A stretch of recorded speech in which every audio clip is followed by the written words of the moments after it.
Welcome to this week's Rob's Country. We're going to be talking law, we're going to be talking about animal health, prevention and cure, and also meeting up with a Southland dairy farmer. But first of all, South Island Farmer of the Year nominations again for this year's competition. Yeah, nominations are open at the moment, Rob, and as we've talked about in the past, the old farmers are often a bit shy to put their hand up for a prestigious competition like this.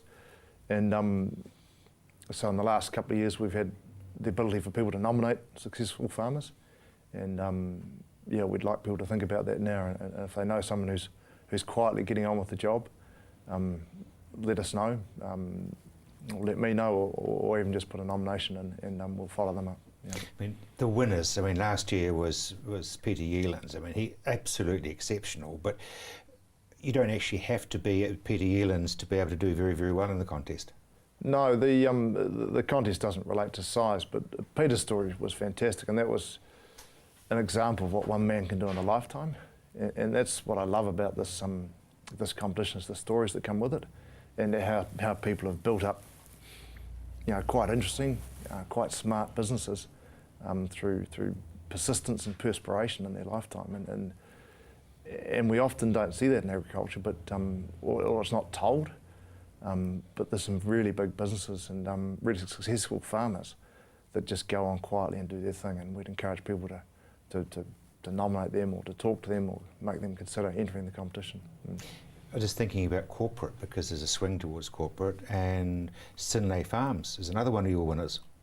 Yeah, Synlait Farms, and they were, again, there was 3 people that built up a big business in their lifetime, or only part of their lifetime. Yeah, very, very short time over when you consider some operations. Yeah, but you know, some of the other stories we had last year was the Simpson family at Balmoral, and the Jardine family from Southland, and what great stories are those families, how they've, you know, the Simpsons started with quite a hard property, and they're looking at marketing merino meat and merino wool, and the Jardines, Neil and Pip with the drones that they're starting to use, on the innovation that's coming in that farm, and you know, just a family business that's been constrained with capital, but growing really fast and turning out really good financial performance, just from being smart and really efficient with their production.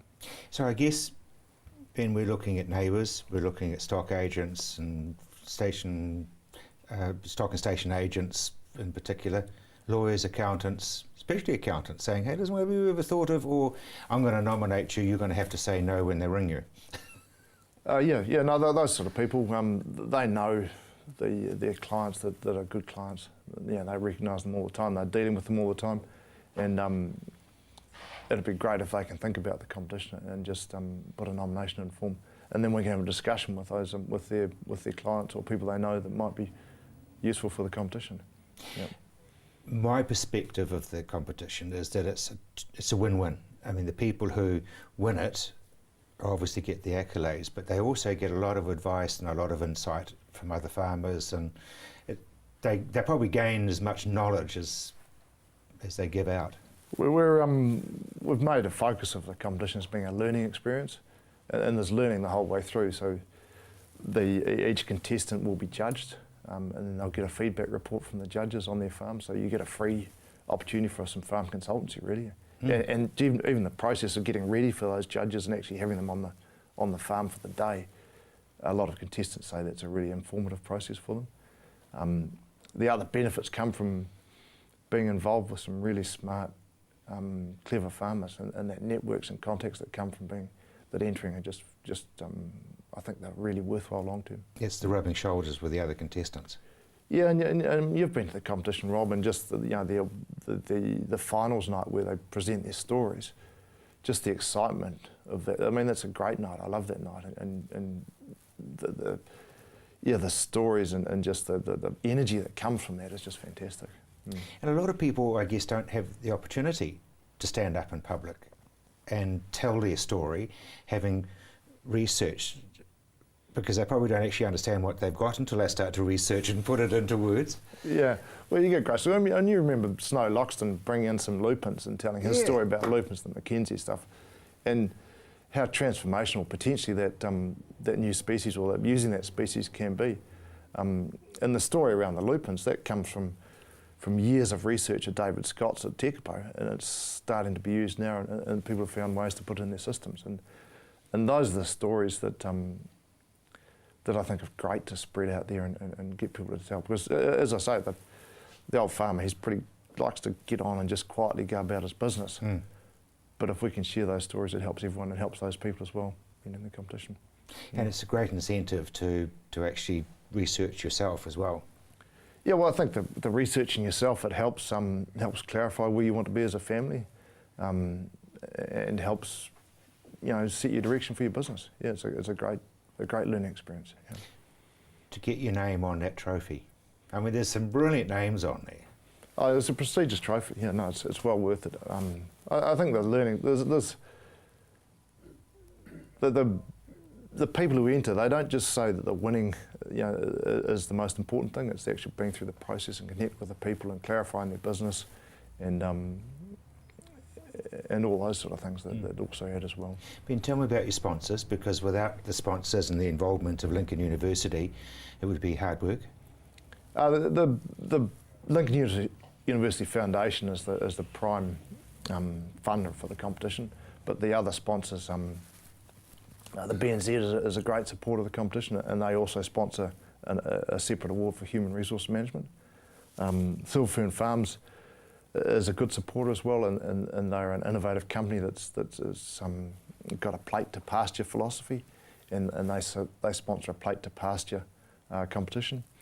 Lincoln University itself, they fund a technology and innovation prize, so all about just best use of technology, an innovative process or system or way of going about things on the farm. And the Farmers Cooperative have come on board this year to sponsor a resource efficiency prize as well. So those are very useful prizes that people who may not think they're going to be able to win the competition could enter and get an award that way as well. So you've got a whole raft of others like RX Plastics and Summit and... RX Plastics and Summit Animal Health have been long-term sponsors of the competition. And Summit Animal Health, I think when Doug Avery won the competition, it was a great thing for them, because they were neighbours and they used a lot of the salt in running the sheep on Lucerne and things. Yeah. So they're a great supporter. Ramsdown's been a long-term sponsor and our media sponsors as well, CTV and MediaWorks.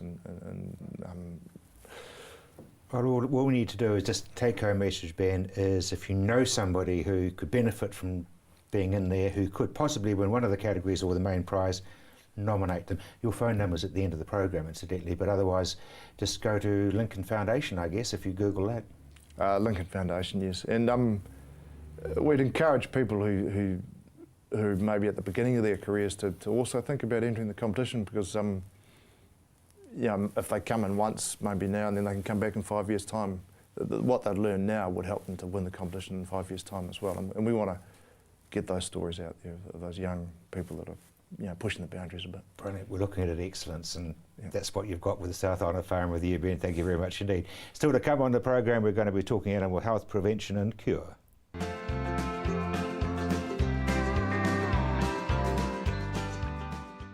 We all know the best thing you can do for your body is eat fresh foods in their natural state. The same applies to your skincare. Southern Skin provides a skincare range with fresh, locally sourced ingredients, plus natural preservatives and emulsifiers to produce the best nourishment for your skin to unleash your healthiest complexion. New Zealand olive and aloe skincare for young or old, men, women and children. There is a product in the Southern Skin range for you. southernskin.co.nz. Missed a show or want to watch it again? CTV is fitting in with your lifestyle. Be in control with CTV On Demand.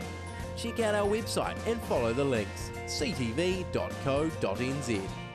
Yuck, look at all this moss and lichen. I'm not getting up there, not in these heels. Time to call Mossbuster. Mossbuster is a no-bleach, non-abrasive, biodegradable solution that has over 35 years of proven results. You can buy Mossbuster online for less than half the cost of other well-known products and can be yours for less than $1 a litre. You just spray it on and let Mother Nature do the rest, or Mossbuster can do it for you. Check out our website or call the Mossbuster crew for a free quote. Mossbuster 0800 88 1000. Welcome to Caltex Redwood. We're a family-owned business proudly supporting our local community. We're open 24/7 for fuel and shop goods, and we have an amazing team of people ready to help you. Save at least 6 cents per litre using AA Smart Fuel cards. We also offer great value on our LPG bottle fills. We have a full workshop and Bridgestone Tyre Centre. Our mechanics and tyre technicians will get your car sorted. Caltex Redwood. We're just down from St Bede's on Main North Road. Caltex Redwood. What drives you? 3799799. Remember the nights, go Blue Star. Our new companion package is a personalised service for those that need extra help and support. A cost-effective solution for someone who needs more than just a taxi driver. Our drivers are hand-picked from our experienced team and specialise in providing the right support and companionship. Home safe every time with Blue Star Taxis. Hi, I'm Steve and welcome to Carpet Kingdom. At Carpet Kingdom we stock a massive range of carpets and we're also the largest vinyl stockist in the South Island. And not only do we have an excellent range in store, but you can purchase our stock online. We offer free measuring quotes, we have our own installation team, we ship nationwide, so come on down and see us at Carpet Kingdom. 312 Wilsons Road in Waltham, just off Brougham Street, or visit us online at carpetkingdom.co.nz. Come dine with Country Catering at the Kaipoi Golf Club Cafe. Enjoy our range of delicious $10 lunches, daily specials and other homemade goodies. Open to the public 7 days inside the Kaipoi Golf Club, north end of William Street, Kaipoi. We look forward to seeing you soon.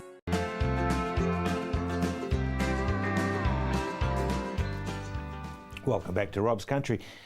Drench, resistance, where we at? Yeah, good way to lead in, Rob.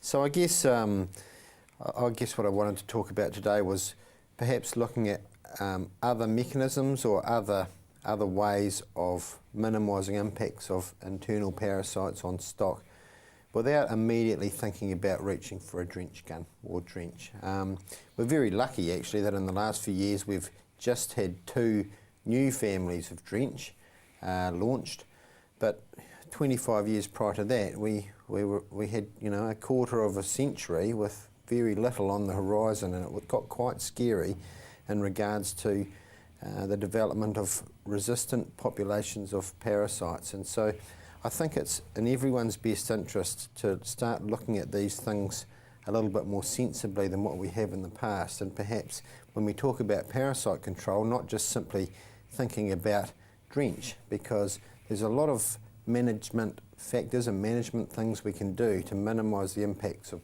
parasites on livestock without reaching for drugs and chemicals. And probably a lot cheaper, Nick. Absolutely, and just by understanding a bit of the biology of these parasites, we can go a long way without all of a sudden having to use drugs all the time. So I guess there's a couple of concepts that we'll probably talk about, and just like every individual farming situation, we can't make a plan that fits every farm. And so I think if farmers can integrate as many of these concepts into a management plan as they can, perhaps by talking to their veterinarian or perhaps other people or other experts that might be able to sort out parasite control plans for them, we're going to go a long way in maintaining production and also preserving the effectiveness of these drugs for a long time yet. And certainly with the goat industry, we have real concerns about very rapid development of resistance if things aren't done properly and overuse of drench. Is that particular just to goats, or? It's because goats, unlike sheep, goats have never developed an innate resistance to parasites, and so they're basically adapted as a browsing animal, and when we force them into a grazing situation, and they pick up many more larval parasites than they've been adapted to over the centuries, and they never, even with age, they never seem to develop a very good resistance. So the impact of those parasites on the goats are dramatic, and so literally for the whole life of a goat, we've traditionally poked drench down their throat willy-nilly, and we've ended up with very rapid development of resistant populations of parasite. And unfortunately, the goat parasites co-infect sheep, and so by inference, we end up breeding up sheep parasites that are very hard to control. But you think of goats having a constitution that can digest everything from a boot to somebody's washing to gorse. But I think, you know, that the premise really is that they're not grazing animals, they're actually browsing animals, and it's us that's forced them into a grazing situation that causes problems. So I think the biggest concept that we really need to grasp is this term that we call in refugia, and it's really important to understand that, and then we can talk a wee bit about how we can use it. So in refugia is a term that means that we preserve a good portion of the population of parasites on a farm as susceptible parasites to the medication. So in effect, they're parasites that probably haven't been exposed to drench before. And the easiest way for us to do that is to pick our best doers and not immediately reach for a drench gun. So maybe pick 10-15% of your population that seems to be doing okay and not put them through a routine drench practice. So they then go out on the pasture, they've not been drenched, they're doing okay even though they're harbouring a few parasites, and they're pooing out parasite eggs and those larvae are developing, but we're maintaining a good proportion of the entire parasite population on the farm that we know is going to be susceptible to drench. So we're not having a massive population bred up on the farm that's been exposed to drench and hence developed resistance. And that, on the whole, makes a much better parasite system to control when we need to. So that's a big thing for people to get their head around. And I guess related to that are two words that I'd like to talk about. One is, everyone's heard of it, and that is resistance. We've talked about parasites being resistant to drench. We also we can breed animals that are resistant to parasites. And so by breeding from good doers and from animals that haven't had to be reliant on large amounts of drench input, we can breed up populations of stock that actually just physically don't need the drench input to maintain good levels of production. And there's another word that's a little bit different, and that's called resilience. Now, when we talk about resistance, we're talking about animals that keep their own parasite population low just through inherent development of resistance. But when we talk about resilience, it sounds very similar, but what it has nothing to do with the amount of parasites or the number of parasites in the animal. We've got an animal that, despite harbouring a number of parasites in its guts, it's doing fine. It can handle the burden of these parasites well, so we have very minimal impact on production despite this parasite burden. And so by using practical genetics, we can, over time, look at breeding classes or strains of stock that actually don't need as much drench input into the system to control parasites and the effect that those parasites have on production. The big question is going to be how do the farmers know? That's right. I mean, and it's an empirical based thing.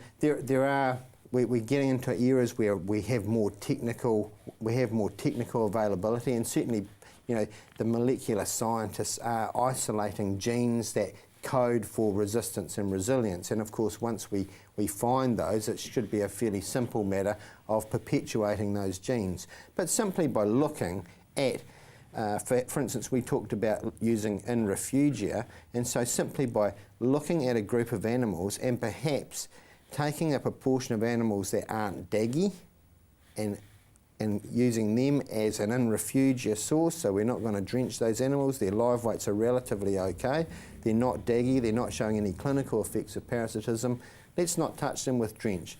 Okay, we've got all the majority of this group are daggy and maybe they're showing some clinical effects of parasitism. That might be a good indication to get in there with the drench gun, but just let's maybe not think about the whole mob and maybe individualise stuff a little bit. And the animals that are doing okay, let's draft them off and maybe not drench them.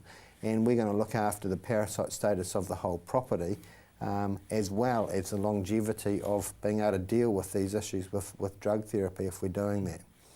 The other one is that everyone's been using for generations is mixing cattle and sheep over pasture, so it's pasture management. Absolutely, and I think cross-grazing and using various species, because a lot of internal parasites, for those that don't know, will only affect, for instance, sheep parasites generally won't infect cattle and vice versa. And so by integrating through a grazing system different species, we can maybe take advantage of the fact of chasing cattle graze pasture with sheep to mop up a heap of cattle parasite larvae, and vice versa.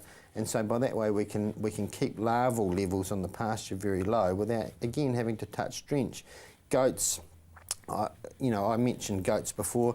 My personal opinion is probably if you're trying to have a grazing system farming goats, you're just simply because of parasites, you're probably not going to be able to do it without cross grazing, because just relying on drench is just not going to cut the mustard anymore. And if you are reliant on drenches to do a single species farming system with goats, unfortunately my opinion is you're not going to be lasting too long. So so cross grazing, very, very important.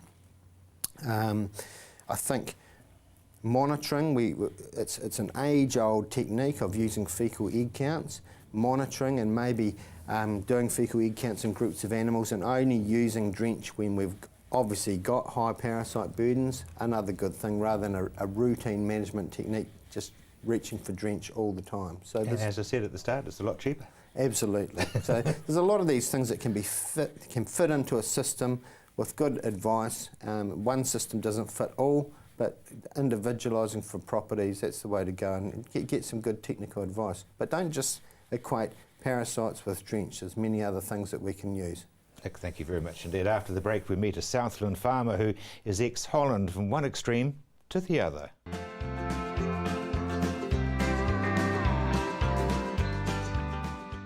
Christchurch has its very own enchanted utopia, the Hitching Post. Pop in and see for yourself.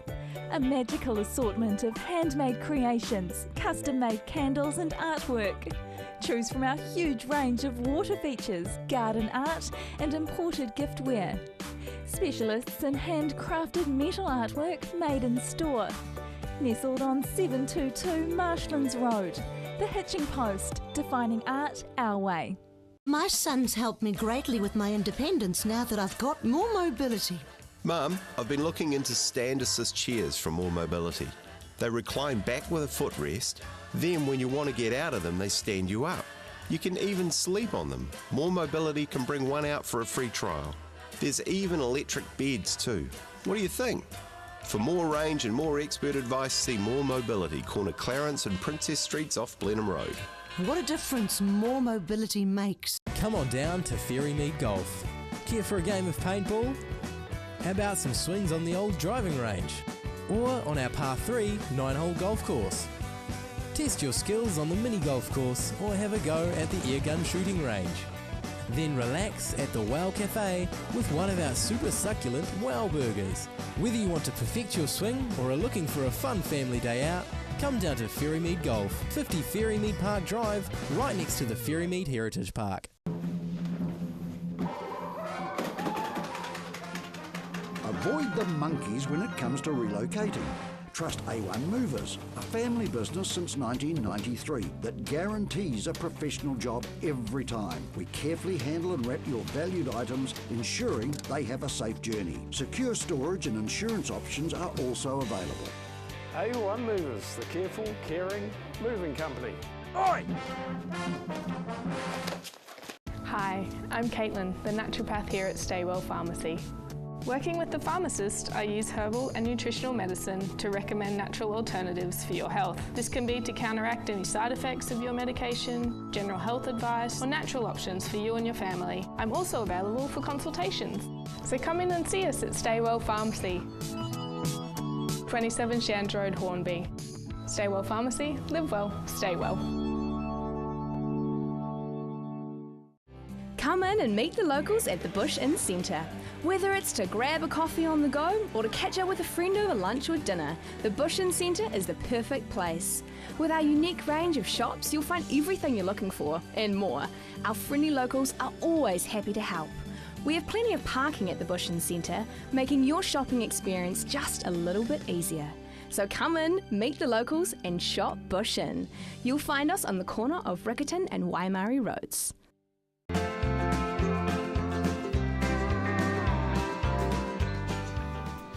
Went down to Southland not too long ago and caught up with a farmer who came from Holland. He had a very small number of cows there, but he's got a whole lot more here in New Zealand. I asked him his history as far as his New Zealand operation is concerned. We operate 4 dairy farms and support land and a runoff block. Our total area is about 1,850 hectares and we have about 3,000 milking cows. And obviously no irrigation. No. Here in Southland, the water just comes out of the sky. Cheaper and easier, yeah. Your philosophy, you've got 3 Ps that you live by. Yeah. People, planet and profit.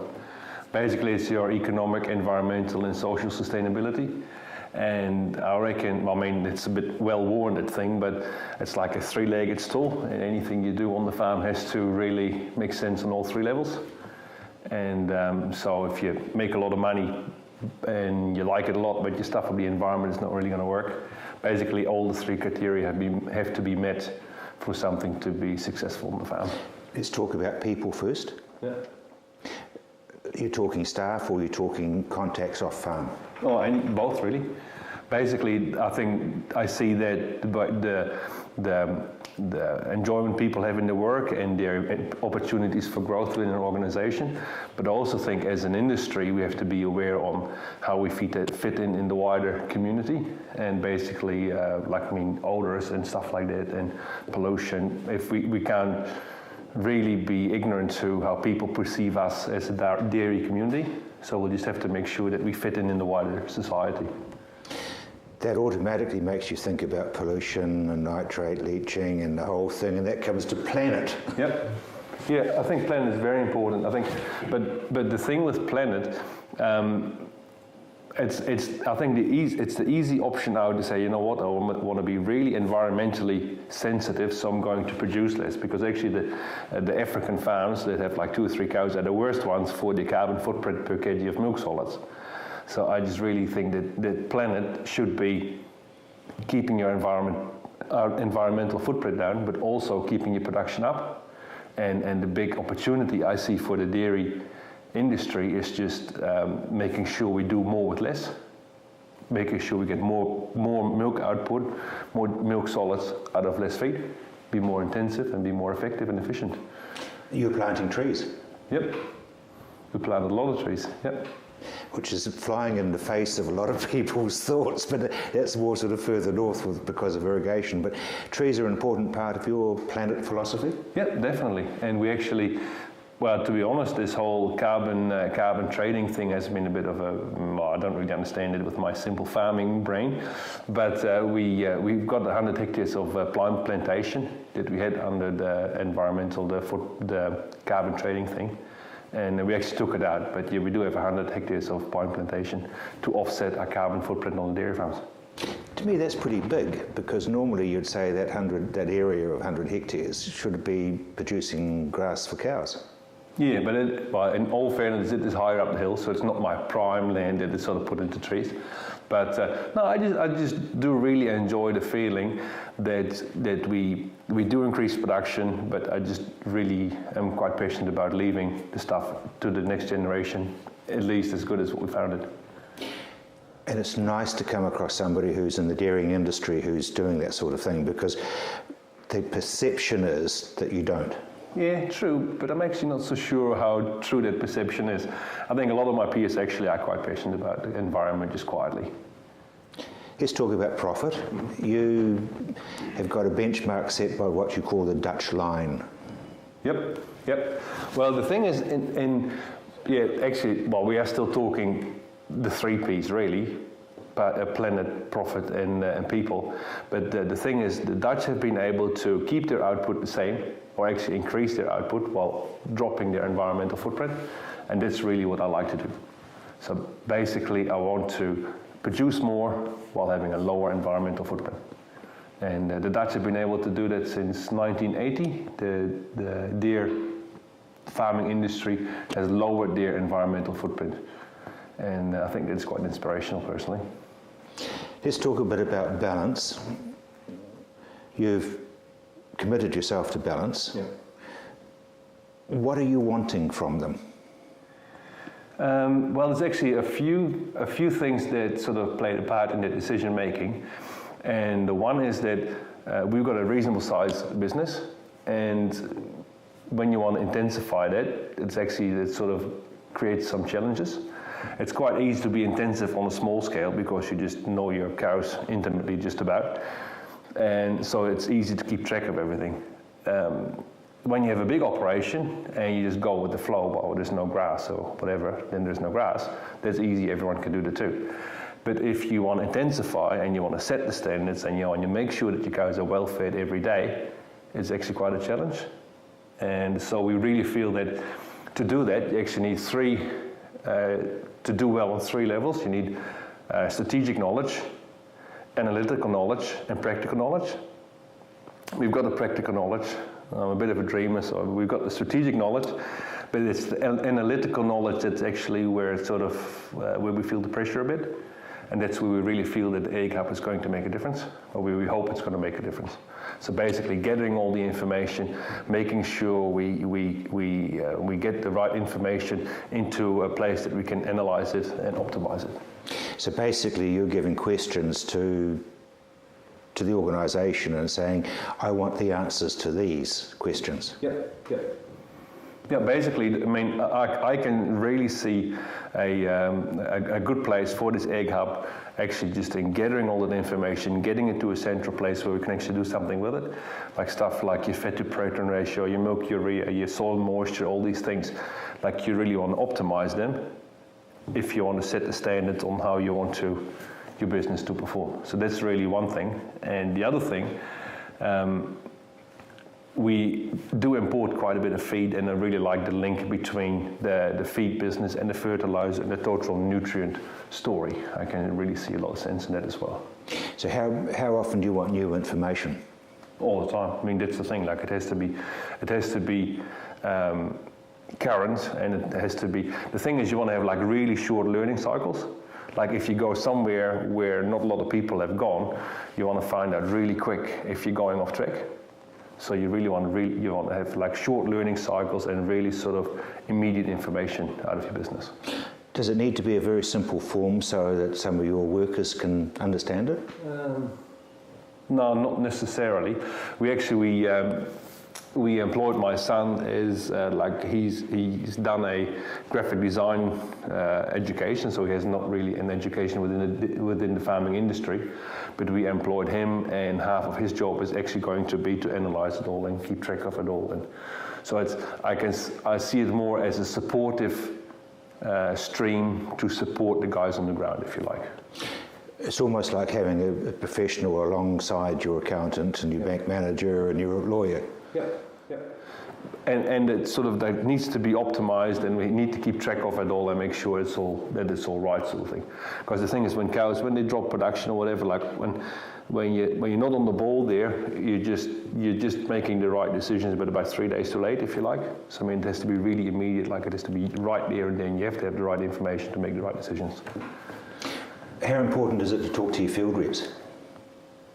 You mean for fertilizer? Yeah, well, you guys from Balance, for example. Yeah, no, that is important. But I mean, to be honest, like I'm just starting off with Balance. I mean, the whole thing is kind of new to me. Like I don't know how that will develop, but I would assume just have probably maybe a 6 monthly catch up with the field rep, talking about the fertilizer, making fertilizer plans for the year. So I would expect to put a cropping plan in, like that's the crops I want to grow and stuff like that. And then we make a plan for the year, so that should be reasonably simple. But the whole, how this feed is going to blend in and all that could actually be a bit more intensive, that relationship. You've done very well with the Balanced Environmental Awards too. Yeah. That must be a big buzz for you. Yeah, no, that was good fun, yeah. We really just, like we've got these, on this journey of intensification, we built these wintering sheds, and we just really wanted to tell the story. And I just really feel that farmers get slagged a wee bit and more than they deserve, because genuinely they are actually just really passionate about the environment. So we just wanted to tell the good story, and no, it was good to be able to do that, yes. Yeah. I'm going to make you go humble, but you're one of the leaders in the industry. Where would you like to see it go? Oh, I would like us to produce another 5 or 10 billion litres of milk in the next 10 years to feed hungry people. And I would like us to not stuff the environment while we do it. Does that mean a lot more cut and carry? Could be, yeah. I think the answers to the questions still have to be developed, but I think by learning and by actually analysing data and keeping it current and sort of learning as you go, exploring new territory, that's how we're going to get there. How far away are we from the optimum as far as production? I don't know. I think there's a fair way to go, to be honest. We buy in feed and we store all the manure and we put it on support land and we use that to grow more grass, if you like. On that area, we can actually grow 22 tons of dry matter. We can harvest 22 tons of dry matter per year. On our dairy platforms, we harvest maybe 12.5 tons of dry matter per year. So that's I'm not saying that we should go cut and carry, but I mean the opportunity is there to grow 22 tons of dry matter. So if you would put that into milk, you would end up probably 1,800 solids per year easily. We're heading down that track? Yep, no, we could. I'm not sure. It probably just depends a wee bit on what the perception of the wider public is of that. People are a bit hesitant about wintering sheds. I'm not sure how warranted it is, but it's probably more social than environmental, those questions. I think it's probably just what people allow to happen going forward. I actually think that when the world population is going to grow, I mean that's a solid trend, and I actually do think that when the requirement for feed actually gets bigger and bigger, people might loosen up a wee bit on like, oh, you can't do this and you can't do that. Going back to the group of companies that are now there for your support, are they offering enough? Do you think they? I think, as I say, I mean, it's early days for me yet because I'm just starting off. But I think that the mix is really is very current. It's like the combination of feed and information and fertilizer. I mean, all in the one mix. And I think going forward, I would really like to see a partnership between the people that supply the feed and supply the fertilizer to provide the knowledge as well, and we can all learn together and make it happen. I really think the potential is there, yes. Interesting couple of things. A, the family farm in Holland was bought by the family in 1400 and something, which is actually before Henry VIII. And the other thing is, he sold it. He was also the first person since then to have a son that he didn't call either Albert Robert or Robert Albert. He stepped right out of the family square. After the break, we're going to be talking law.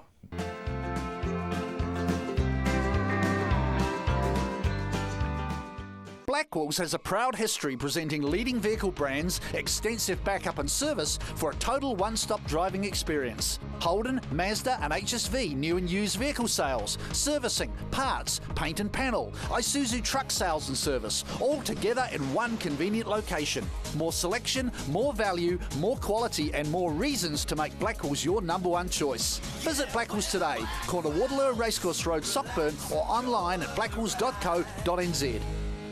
Pestral has the latest technology that repels rats and mice and even helps control cockroaches. Covers walls, ceilings and open spaces. Combines electromagnetic, ultrasonic and ionic technologies.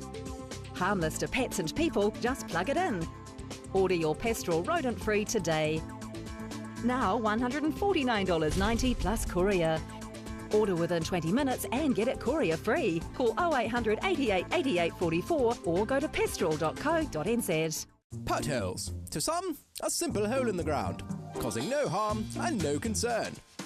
But don't let that fool you. Potholes are dangerous. Did you know potholes have been linked to numerous nasty falls and flat tires? So if you have a pothole situation on your property, don't panic. Call the Pothole Repair Company. They'll fix your potholes in a jiffy. So next time you see a pothole on your driveway or in your car park, call the Pothole Repair Company. BioBrew probiotics are a safe and affordable way to improve animal health and farm profitability. Our products are independently tested for quality by Lincoln University and proven to work through independent trials. We're proud to let our product speak for itself and prove that it works on your farm before you buy. Call us today for your farm-sized free sample.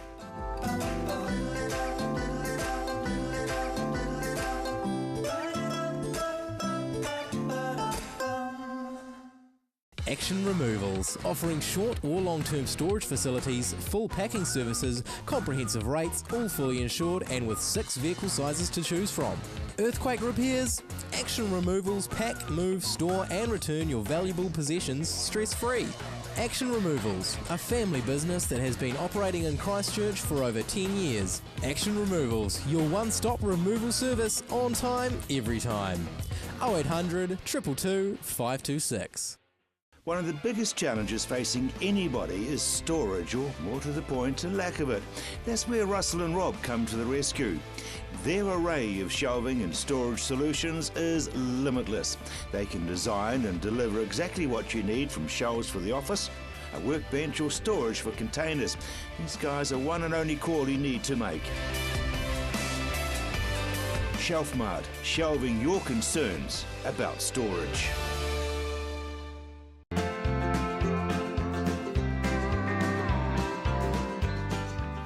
Back to the program. Environmental sort of area is one, but technological is another one. Well, actually, I was just listening to the prior matter that was on the box, and couldn't help but reflect that just today, before I came here, actually, I was watching on Facebook one of my younger staff members doing something odd. He was throwing ice water over his head, and I thought, well, it's a rather strange thing to be doing. He was actually doing it to promote a fundraising effort for cancer, which is quite laudable.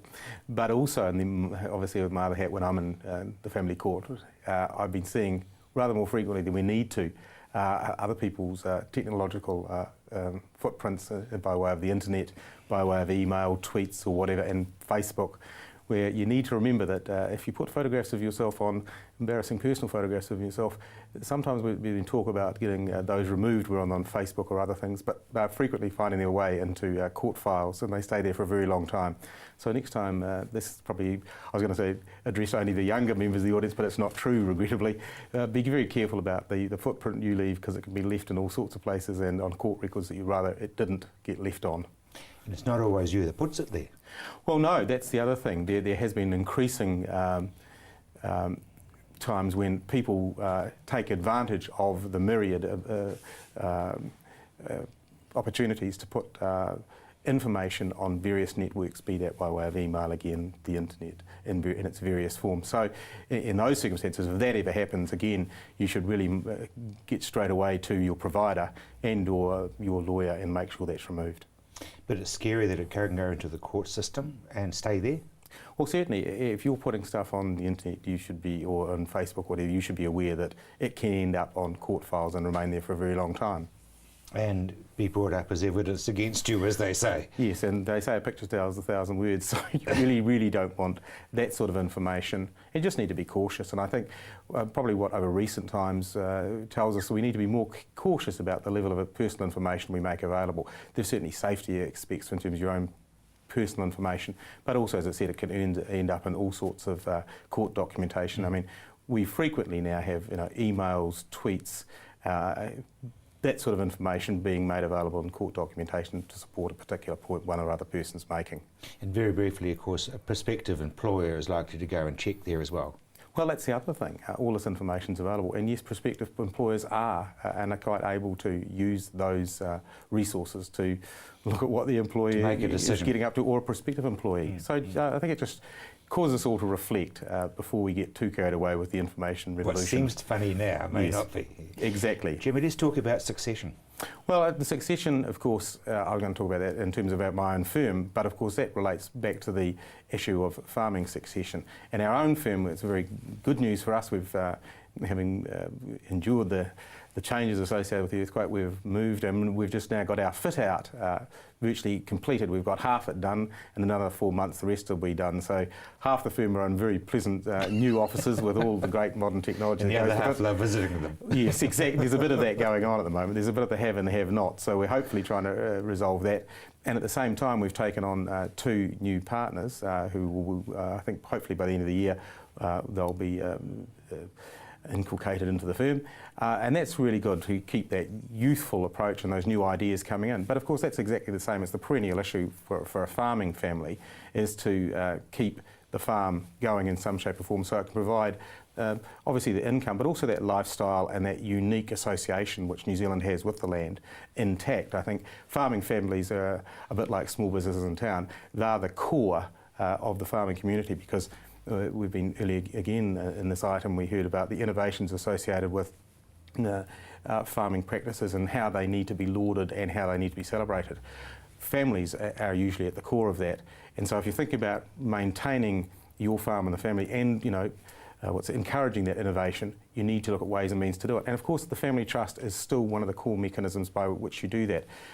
But we also promote meetings between the family and getting into that process very early on in the piece so that you take the family with you. So at the end of the day, we don't get into a situation, which I'm involved in, not infrequently unfortunately, reviewing those sort of programs or affairs of a family where one person is surprised or unhappy about the outcome. So you need to, you know, use family trust, use the other legal mechanisms available to you, and meet early on with all the family members and bring them along in that process so you've got an equitable outcome.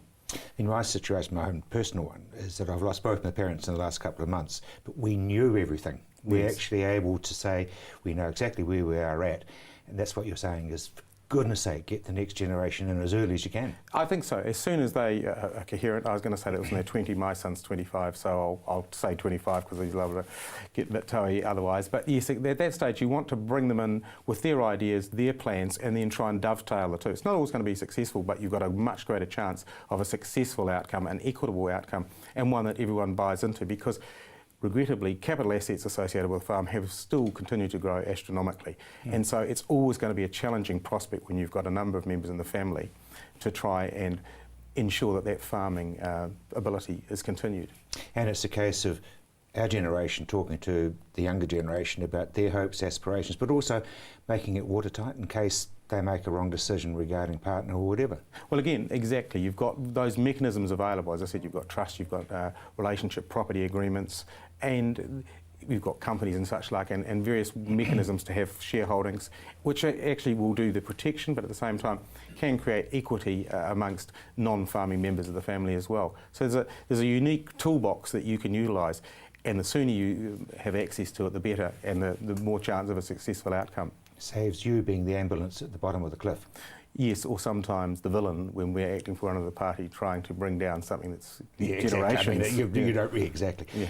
Very, very briefly, what's happening as far as family law is concerned? Well, there's some significant changes at the beginning of this year in terms of access to the family court. That is proving problematic in terms of bedding in those new changes. There's a family dispute resolution process which was designed to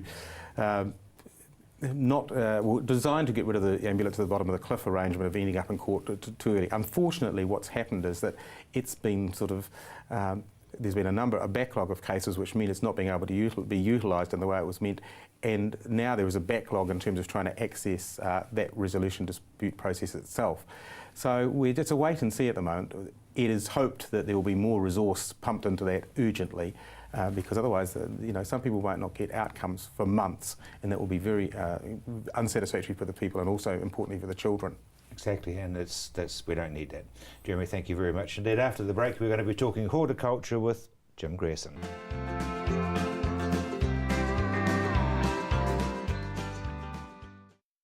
Airtech wastewater treatment systems are the future here now. Easy to use and efficiently, sewage plants are already where the environmentalists are heading. You can relax as new rules come into place. A series of chambers does the work while you reap the benefits. Easy to landscape, they're ideal for new homes or as a replacement for an old septic tank. Airtech wastewater treatment system, your advantage when dealing with grey or black water. See the RX Plastics website for details or contact RX Environmental. Irrigation is the future for farming in New Zealand, but like any technology, you can't be expected to get the most out of it on your own. Hydro Services is the key to maximising your results. On-farm irrigation management, minimising drainage losses, minimising power usage and maximising efficiency. Soil moisture solutions, soil water holding capacity assessments, resource consent applications and on-farm workshops, all there in the one place. Hydro Services, your one-stop for irrigation management and soil moisture measurement solutions. Christchurch has its very own enchanted utopia, the Hitching Post. Pop in and see for yourself. A magical assortment of handmade creations, custom-made candles and artwork. Choose from our huge range of water features, garden art and imported giftware. Specialists in handcrafted metal artwork made in store. nestled on 722 Marshlands Road. The Hitching Post, defining art our way. The home show sale is on. Hi, Mike from Four Seasons. We have the largest range of gas and wood burners on display. All wood burners and gas fires are heavily reduced. Save up to $1,300 on fire and flue packages. The home show sale at Four Seasons Home and Leisure, Tower Junction Mega Centre. Ready to go, mate? Flight leaves at 4:30. Relax, mate. We'll park at Airpark Canterbury. Airpark Canterbury, privately owned and operated with a free 24/7 shuttle service. Call 0800 Airpark or book online at airparkcanterbury.co.nz. Mainland Minerals have been giving farmers the edge since the 1950s. Sophisticated and very accurate soil tests and a vast knowledge of what the soil needs means those using Mainland Minerals get their costs extremely low while getting the very best results from their fertiliser. Fertiliser application is a science. Get it wrong and you pay. Get it right and it'll pay you dividends. Mainland Minerals, proven over 60 years and one of the best kept secrets in farming.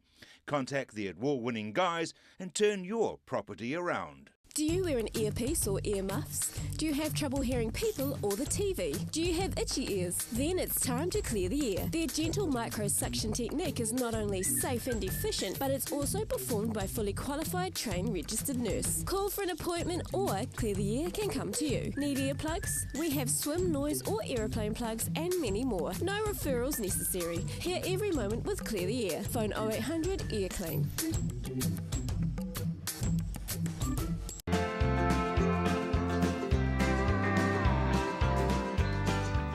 Welcome back to Rob's Country. Well, I guess it's seaweed in the North Island and mud down here, isn't it? It absolutely is. And oh, sad for those guys. Oh, no, it's terrible, really.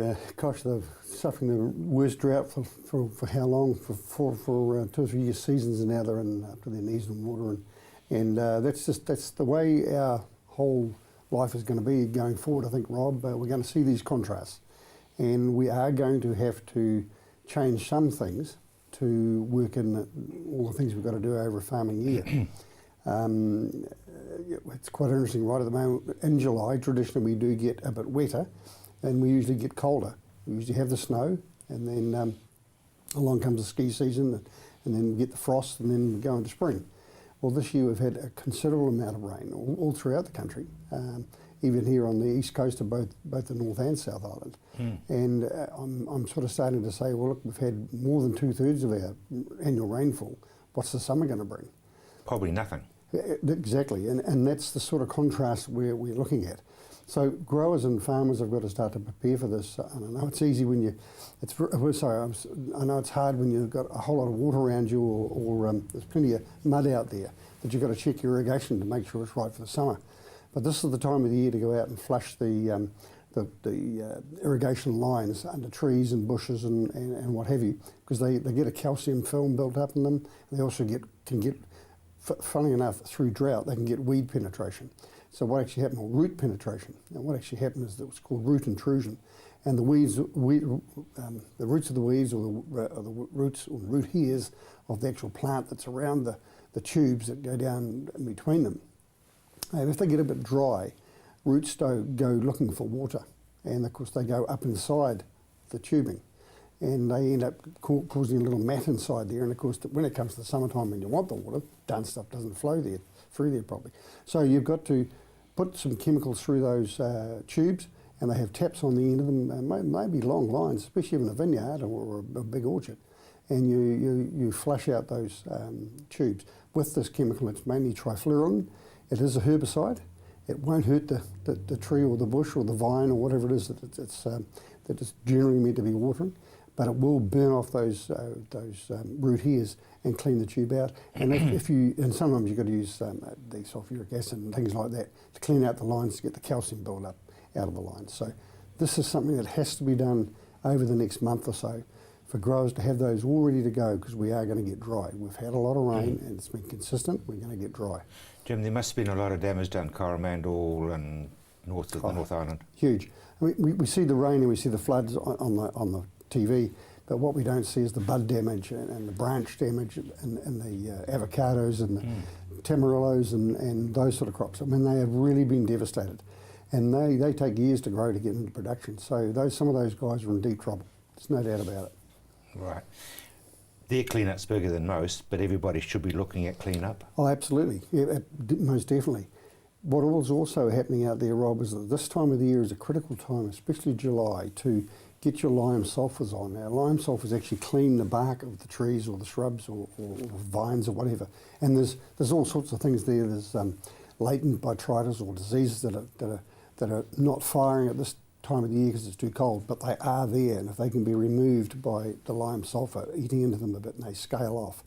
And lichen, the likes of lichen and moss, because these are the sort of things that harbour disease, and especially pests, such as some of the mites. We get gall mite, gooseberry mite, two-spotted mite. And they winter in this trash within the branches.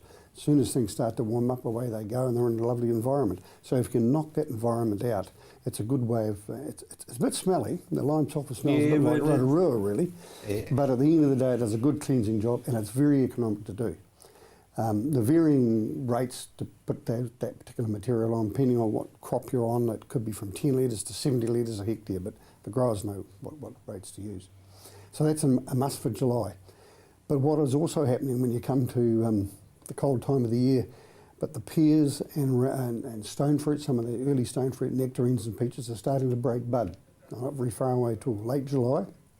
Hawke's Bay, they'll start to break bud. And down here in central Otago, they're certainly starting to break bud. So the growers are put on their last sort of coppers and oils just to clean up anything that may be there, put on a bit of prevention in terms of making sure that the diseases are being removed and cleaned up, all the trash has been cleaned up by the copper. Also, what the copper does do, and we're starting to get towards that period of frost being critical, and it'll remove bacteria, and it'll hopefully prevent a damage by up to about 1.5 degrees C, or minus 1.5 degrees C. So it is a good prevention. Not only is it a fungicide, but it's actually a bacteriostat.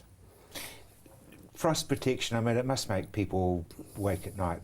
Oh, it does. One, the cost of it for start off, and then two, actually getting out and physically doing it. The best control for frost is delivering water onto a tree or a branch or a vine, and that water actually encapsulates the flower bud and puts a little vacuum between the actual freezing and the tissue itself. And then hopefully the next day it's a nice sunny day, and that evaporates off very quickly. If it's a slow, cold, miserable, cloudy like we've been having, and we've had a good frost and we've got cold carrying on cold, actually that's when the damage of the tissue happens, because it doesn't release that ice quick enough, and therefore the vacuum slowly breaks and damage takes place. There is another thing with frost. It takes pesticides away. So if you're going to put on a herbicide for your weed control, you need to do that in the mid to late afternoon. You need to in the mid-morning to late afternoon, and then give it time to dry and get it into the thing. Otherwise, in the morning, it'll evaporate off with the frost. Jim, thank you very much indeed. Jim's phone number, I know there's you'll want to take a note of on your screen now.